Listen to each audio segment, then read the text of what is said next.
Eh bien, bonjour à tous, bienvenue pour un nouveau numéro d'Initiative Rollist. Je suis Dragan et je reçois aujourd'hui quelqu'un que vous connaissez sans doute et je l'invite à se présenter. Bonjour, je suis Fibre Tigre. Je fabrique tout type de jeux, des jeux vidéo. Et puis j'écris aussi parfois des jeux de rôle. Et aussi j'anime des émissions d'Actual Play sur Internet. Bon, alors recevoir Fibre, pour moi, c'est un peu un contre-pied, ma feuille de route pour Initiative Rollist, puisque je m'applique à faire connaître des gens qu'on ne connaît pas encore. Fibre, c'est pas le cas, on te connaît. Et puis, pour ceux qui ne le sauraient pas déjà, on a désigné Fibre Tigre comme membre d'honneur de la FJDR pour l'année 2021. Merci beaucoup. Alors, ceci dit, je parle de gens qu'on ne connaîtrait pas vraiment, mais en fait, c'est pas le cas, puisqu'on a quand même eu Mathieu B et Guillaume Janté il n'y a pas très longtemps, qui ne sont plus des inconnus non plus. Alors, avant de venir à tout ce que tu fais dans le jeu de rôle, j'aimerais en savoir un peu plus sur toi et comment tu as rencontré le jeu de rôle et qu'est-ce que ça a produit sur toi. Donc ma première expérience jeu de rôle, avec un produit jeu de rôle, c'était en 1985. J'avais 7 ans et sous le sapin de Noël, en plus des trois premiers tomes de sorcellerie, il n'y avait pas la couronne des rois, j'ai eu la boîte d'initiation L'œil noir, qui était une vraie cool boîte d'initiation puisque les règles étaient plutôt simples et aussi il y avait aussi une partie livre dont vous êtes le héros pour s'initier au jeu de rôle. Donc c'était plutôt bien. Après j'ai fait de l'appel de Cthulhu, beaucoup beaucoup beaucoup. J'ai une grosse collection appel de Cthulhu, Star Wars, tout ça, et puis Warhammer un peu. Mais voilà, je suis plutôt un enfant du D100, voilà, de l'Angleterre plutôt que du D20. Voilà. D'accord. Mais quel impact ça a sur ce petit garçon de 7 ans de voir ces choses-là? Est-ce que tu t'en Alors, rappelles? eh ben oui, je me rappelle, c'était assez effrayant parce que à la fois l'île dont vous êtes le héros ou l'œil noir, il y avait des illustrations qui sont pas, tu sais, c'est un peu des créatures affreuses, tout ça, et il y avait cette inquiétante étrangeté, comme on dit, d'un monde qui n'existe pas, mais qui fait un peu peur, mais il y a la promesse d'aventure. Donc, et aussi, alors, ma famille est plutôt aisée, mais à l'époque, elle ne l'était pas du tout, et par conséquent, pas du tout non plus. C'était un cadeau que j'avais eu d'une personne extérieure à la famille. Et il y avait cette promesse aussi de jouer sans fin à partir du moment où on avait le livre de base. Et pour quand on n'a pas beaucoup d'argent et qu'on rêve d'avoir plein de jeux vidéo, c'est aussi une belle promesse qui m'a plu et qui m'a fait accrocher aux jeux vidéo, aux jeux de rôle longtemps. Voilà. D'accord. On remercie ce gars qui a mis ça dans la hotte parce que finalement, c'est très sympa. C'est le premier que j'entends dire avoir découvert ça à 7 ans. Tant mieux. Alors, tu parlais de jeux vidéo. Dis-moi si je me trompe. Il me semble me souvenir que toi, tu venais du monde du jeu vidéo et que tu l'as mis de côté par amour du jeu de rôle, bien que ce soit économiquement beaucoup moins intéressant. Alors, c'est pas tout à fait ça, mais D'accord? il y a quelque chose qu'il faut savoir, c'est que parmi tous les créateurs de jeux vidéo, c'est quasiment tous des rôlistes. Et D'accord. j'irais même plus loin, c'est que le jeu vidéo indépendant, c'est un peu le laboratoire d'expérimentation des gros jeux vidéo des Ubisoft, des AAA. C'est-à-dire que quand ils voient un jeu vidéo indépendant, ils disent oh, trop bien, on va faire la même chose en plus gros. Et en fait, les créateurs de jeux vidéo souvent voient la production des créateurs de jeux de rôle indépendants et ils disent mais c'est super ce principe, on va faire la même chose. Et on voit ça un petit peu dans l'histoire du jeu de rôle et du jeu vidéo, c'est-à-dire que on fait du Donjon et Dragon dans les années 60, bah dans les années 80, on a du Donjon et Dragon en jeu vidéo. Sandy Peterson crée dans les années 80 le jeu d'aventure, le Cthulhu qui est un Donjon et Dragon, on ne peut pas tuer les monstres, donc on crée le jeu d'aventure un peu après. Après, Vampire crée ce qu'on appelle l'open world, c'est-à-dire des scénarios où on rentre dans une ville, on peut tout faire. Hop, 10 ans après, on a GTA et ainsi de suite. Donc en fait, le jeu vidéo, c'est vraiment l'enfant du jeu de rôle et il faut avoir une bonne culture jeu de rôle pour pouvoir faire de bons jeux vidéo. Donc c'est très lié tout ça. Et j'ai Ok. pas vraiment quitté l'un ou l'autre. Pour l'autre, c'est que parfois on a des idées qui fonctionnent bien en BD. Voilà. Là, en l'occurrence, on a tenté l'aventure jeu de rôle. Bon. Alors, parle maintenant de ce que tu fais aujourd'hui, ou en tout cas depuis quelques années, Oui, à alors bah, savoir donc les actual oui, play, les livres, ouais. je t'en Donc prie. les actual plays, c'est-à-dire on fait des parties de jeux de rôle qui sont filmées. Et c'est pour alors, la particularité, c'est que vous êtes les spectateurs et toi, Dragan, vous êtes au courant de cette fameuse théorie LNS où le jeu de rôle, c'est un peu ludique, narratif et simulation. Et quand on tire vers un pôle, ben, les deux autres rétrécissent. Ben là, en fait, il y a une quatrième composante qui est le spectacle. C'est-à-dire que, en fait, quand on fait un actual play, on s'amuse un peu moins qu'autour d'une vraie table. On fait des concessions sur un peu tout, mais pour que, en fait, la personne extérieure qui va regarder, elle va dire trop bien, je m'amuse, c'est un peu une série de télé. Et en fait, on est en train de transformer un peu ça en spectacle vivant, voilà, en média fictionnel, mais qui est toujours quelque chose qui est très proche du jeu de rôle. Et ça sert aussi à l'initiation, c'est-à-dire que l'air de rien, même si on est très ouvert, qu'on ne peut pas faire de gatekeeping, le jeu de rôle, c'est intimidant parce qu'il y a la double compétence, français et mathématiques. Donc là, si on dit juste par le biais de l'histoire et de la série télé qu'on connaît bien, souvent, c'est plus facile de rentrer. Oui, et puis bon, pour la compétence mathématique, il y a quand même des jeux extrêmement simples.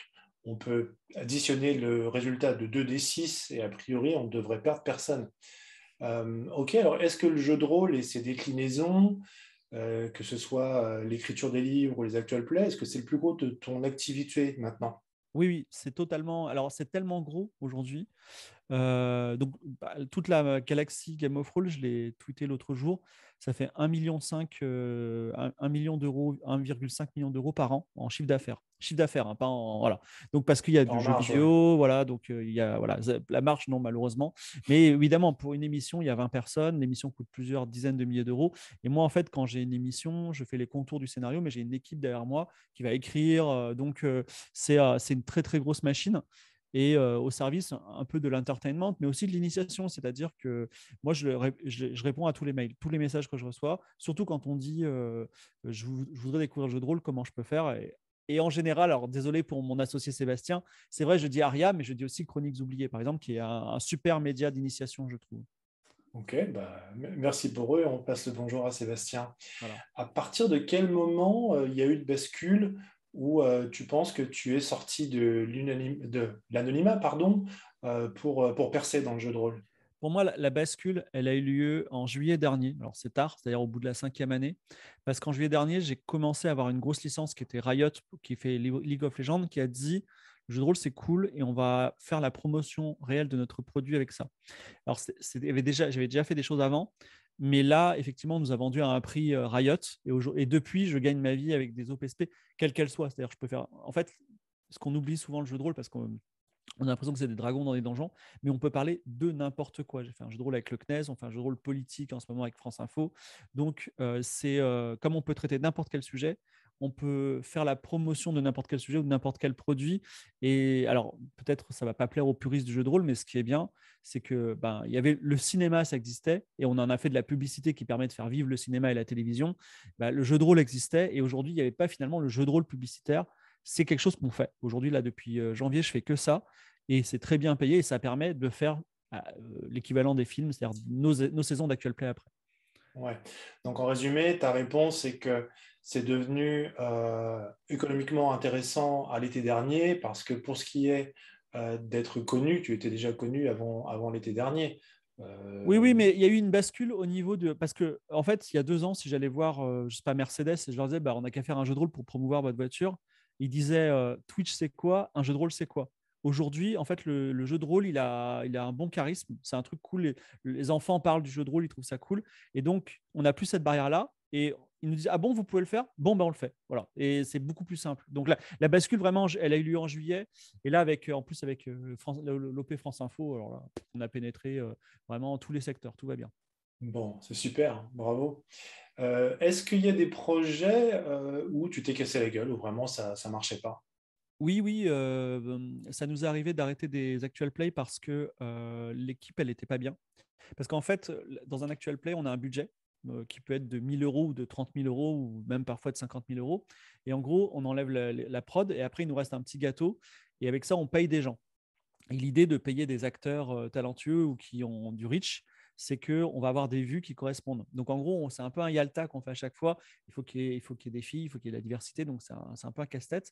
Et parfois, il arrive, et c'est arrivé dans une campagne que je ne vais pas citer, qu'il y ait des personnalités incompatibles. Et effectivement, et là, il y a une mauvaise ambiance à table, on est obligé d'arrêter. Donc oui, ça m'est arrivé plus d'une fois. Et avant que, là j'ai dit la 5e année, on a une bascule, mais les 4 premières années, elles ont été vraiment très très dures. Et je rentrais en émission avec l'idée de c'est peut-être la dernière, quoi. Ah ouais, Mm. d'accord. Du coup, c'est pour cette raison qu'on n'a pas eu la fin de 1979. Oui, typiquement, c'est ça. C'est-à-dire que 1979, en fait, c'est une campagne semi-contemporaine. Elle se passe en 1979 et elle faisait clairement la moitié moins d'audience que les campagnes fantasy. Parce qu'en fait, il y a des gens, ils adorent la fantasy et c'est un peu le conte de fées, tout le monde s'y retrouve. Et notre client, enfin notre producteur a dit ça va, nous, on veut que vous maximisiez tout. Donc, on a repris de la fantasy par la suite. Voilà. D'accord. Alors, pour ceux qui ne savent pas de quoi on parle, 1979, c'est le premier actual play que j'ai, moi, réellement suivi et eu envie de continuer parce que Ouais.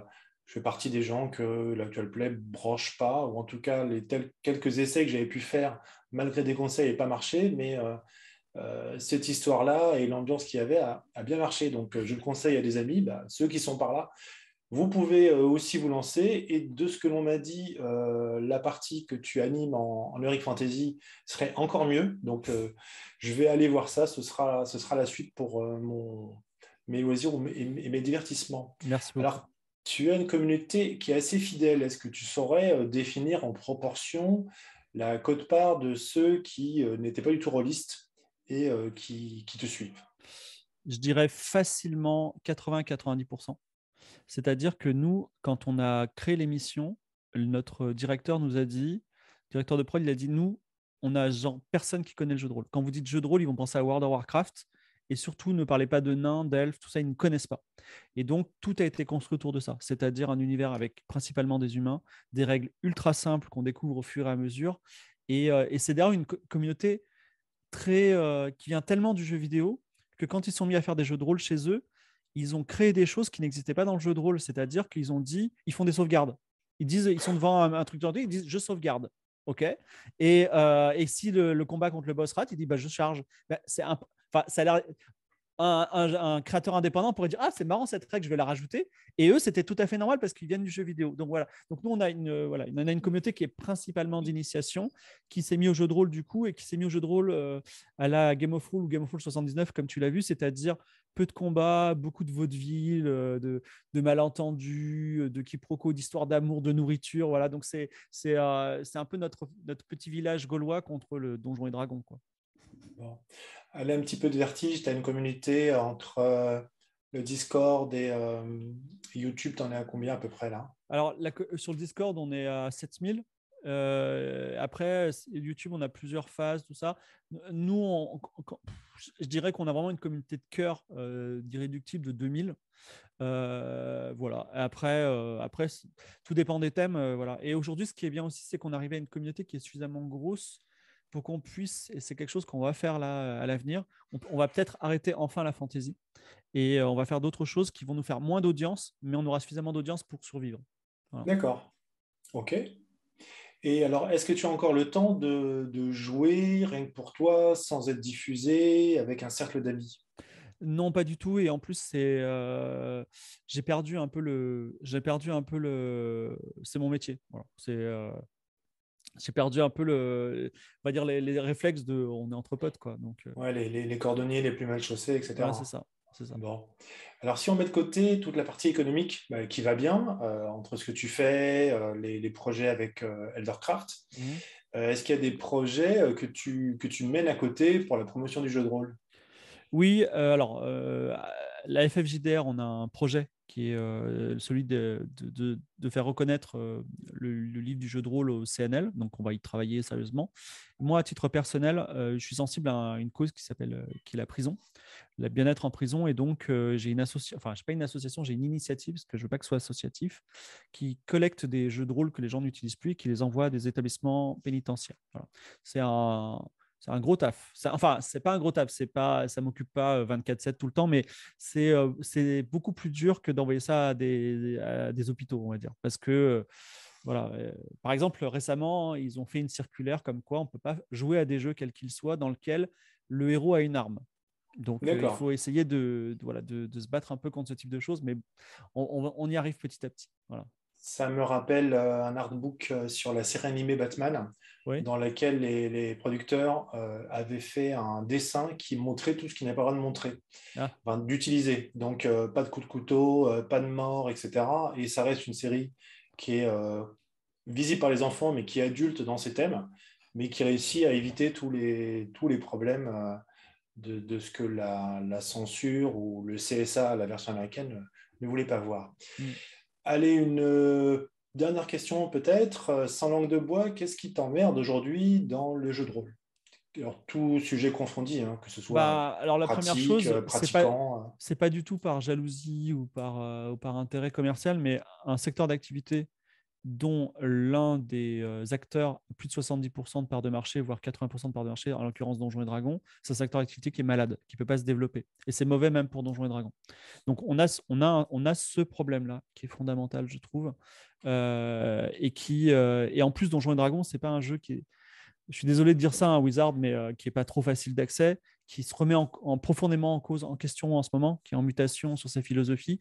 Mais pourtant, c'est celui qu'on vend le plus.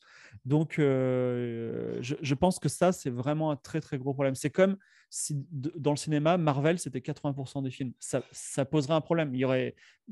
Ça deviendrait un secteur qui est compliqué. Voilà. Donc ça, on est malade de ça. Après, je trouve qu'au contraire, c'est un secteur qui est plein de vitalité. On a une scène indé, et notamment une scène indé française qui est très agréable, qui est pleine d'idées, qui fait plein de choses très intéressantes. Et on est un peu dans un âge d'or, dans la mesure où on a une très grande bienveillance de tout le monde. C'est-à-dire que le jeu de rôle, c'est cool aujourd'hui. Personne n'osera dire que le jeu de rôle, c'est un truc de sataniste. Donc, voilà, est-ce que ça va durer? Je ne sais pas. Après, ça reste quand même un secteur où on fait peu d'argent. C'est par rapport aux jeux de société, par exemple, alors que c'est vraiment un jeu de société intéressant. Le jeu de rôle, il peut être aperçu. Et alors, je dirais un truc qui est très bizarroïde, mais je pense que le mot jeu de rôle n'est pas très bon. C'est-à-dire que aujourd'hui, jeu de rôle, bon, il y a le scandale des années 90. Il y a aussi le jeu de rôle sexuel, le jeu de rôle pédagogique. Donc, le jeu de rôle, il a une connotation un petit peu rebutante. Et on avait réfléchi à un moment à l'appeler le jeu d'aventure. Tu vois, un truc qui s'appellerait le jeu d'aventure, qui aurait ce côté, là, on va faire un jeu d'aventure ce soir et ça fait envie. L'escape room, par exemple, est très bien marketé, alors que pourtant, ça pourrait être. On aurait pu appeler ça le jeu d'enfermement, et là, ça aurait été angoissant. Et finalement, ça s'appelle le jeu d'échappement, donc c'est très bien. Et là, c'est pareil, le jeu de rôle, on joue des rôles, les gens ils se disent ah non, mais je vais être un acteur de théâtre. Par exemple, Lame que tu as vu en jeu qui est pas mal. Lame, c'est quelqu'un qui voulait pas faire de jeu de rôle à la base, il détestait ça parce que il croyait qu'il fallait avoir une voix particulière et se mettre debout sur une chaise et être comme un acteur de théâtre. Donc il y a ce problème de comment ça s'appelle de dénomination à mon avis. Après, voilà, si ça devient tellement standard, on pourra passer outre. Ouais. C'est vrai que quand tu en parles, je me rends compte que je n'avais pas observé ça. En réfléchissant, j'étais en train d'imaginer effectivement jeu d'aventure ou jeu d'évasion, mais évasion dans le sens changer les idées et pas évasion dans le sens s'échapper. Écoute, merci, c'est vraiment intéressant. En plus, tu as une approche très pragmatique Oui, du domaine, de son activité. Écoute, pour ce qui me concerne, je ne vais pas te monopoliser plus longtemps. Je pense que tu as un merci. paquet de trucs sur le feu. Est-ce que tu aurais à ton tour une question à me poser? Ouais, sur la FFJDR ou sur toi en particulier? Oh, comme tu as envie. D'accord. Bah toi, tu pourrais me dire, c'est quoi ton jeu de rôle préféré? Ah. Mon jeu de rôle préféré, c'est celui sur lequel je bosse. Ah. Donc, je Ah vais oui, je me pas. souviens. Tu veux que je te le pitch ou pas? Ou alors on n'a pas le droit? Allez, vas-y, si, on va voir Si, ce que ça c'est donne. un jeu historique. Et d'ailleurs, en plus, dont la campagne principale est un peu à rebroustant parce qu'on commence en 2020 et on va de plus en plus dans le passé. Et le but, c'est de vivre des aventures, mais pas genre, on va pas tout de suite à la Renaissance. Par exemple, on va d'abord dans les années 80. Le but, c'est le but de vivre des aventures dans des contextes très réalistes. C'est ça? Ouais. Voilà. Bon, ça prouve quand même que Fibre est quelqu'un d'accessible et qui dit pas, qui n'écoute pas et qui hoche pas de la tête juste pour faire plaisir. Donc, c'est tout à fait ça. Non, mais moi, Euh, personnellement, je vais te dire un truc. J'adore jouer. J'adore les jeux de rôle. J'en ai plein, plein, plein, plein. J'adore ça. Et je suis, tout comme toi, à la recherche du jeu de rôle génial, tu vois, qui va changer ma vie, ou du jeu vidéo génial qui va changer ma vie ou qui va me faire rêver. Et effectivement, quand quelqu'un me pitch, je l'écoute parce que je dis, est-ce que c'est l'élu, tu vois? Alors, je ne sais pas si tu es l'élu, mais voilà, ça m'intéresse. bon, eh ben, on verra. C'est une autre histoire, une longue aventure. Hmm. Donc, j'ai mis le doigt dedans, je suis coincé, faut que j'aille au bout Ben maintenant. voilà, c'est ça, va au bout, ça va être cool. Voilà. Bon, ça marche. Merci à toi, merci à vous qui nous avez suivis et écoutés jusque maintenant, jusqu'à la fin. À tous, bon jeu, amusez-vous et à bientôt, Fibre. Merci, à bientôt.